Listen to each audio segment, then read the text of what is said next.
Stalno povećanje internetskog prometa, širenje broadband pristupa i dolaskom cloud računalstva sigurnost na internetu dobiva još više na važnosti. U prilog potrebi kvalitetne zaštite govore i podaci. Pa ako gledamo prosječne statistike, to se dešava u Hrvatskoj jedanput dnevno.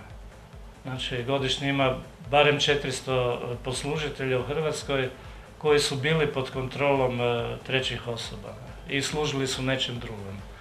Znači te osobe su stavile ili malware gore ili phishing stranice, pogonile su paralelni website na takvim serverima ili nešto treće.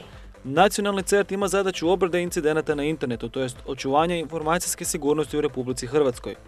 Zadovoljavate li neke uvjete, Nacionalni CERT pružit će usluge automatske provjere ranjivosti. To je usluga koju mi nudimo besplatno, na koju nam se mogu pretplatiti, u stvari zatražiti korisnici koji imaju svoju poslužiteljsku i mrežnu infrastrukturu. To su obično veće firme koje nemaju kod hosting provajdera svoje servere, nego imaju znači vatrozide i rutere, switcheve, poslužitelje kod sebe.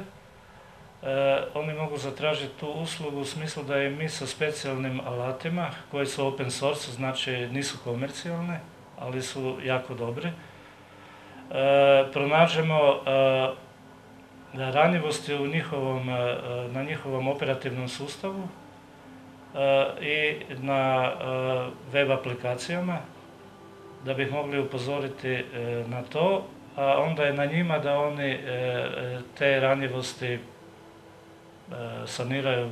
Obično se to radi sa updateima, novim relizovima softvera i tako.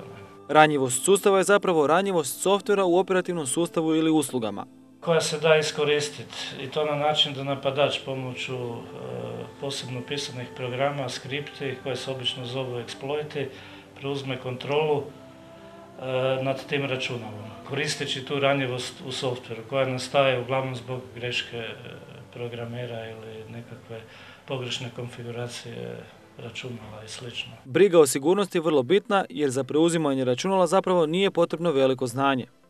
Postoji više koraka za to. Prvo se obično obave nekakva skeniranja da se vidi o čem se radi, koji servisi postoje na tom računalu, koje verzije softvera su na tom računalu, za to postoje gotovi alati, nije to nikakva specijalna nauka, to se sve preko mreže obavi i nakon toga se za te verzije softvera, za te verzije servisa pronađu exploiti, to su već unaprijed pisani programi koji iskorištavaju ranjivosti u tim verzijama softvera i pomoću tih programa isto preko mreže, ti programi se pogone i preko mreže se preuzme kontrola na tim računalima. Pa ima više skupina koje to rade, uglavnom uvijek postoji motiv zbog čega se to radi, ili je motiv nekakvi politički, neko se ne slaže s nečim, ne znam što, ali u većini slučajeva se radi o kriminalu.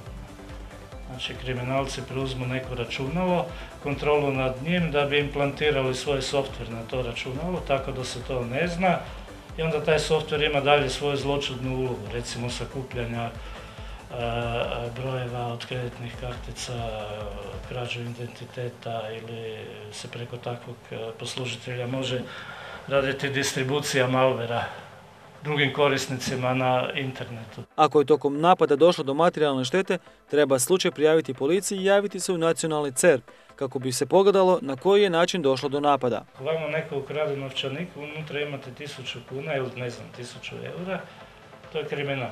Ako vama neko preko interneta otuži novce koje vi na kraju osjetite da imate manjak na vašem računu, to je isto kriminal. Isti tip, samo je medij drugačiji. Znači ima puno podudarnosti u virtualnom tom svijetu, internetskom i realnom svijetu, da tako kažem. Trebate li uslugu provjere sigurnosti servera?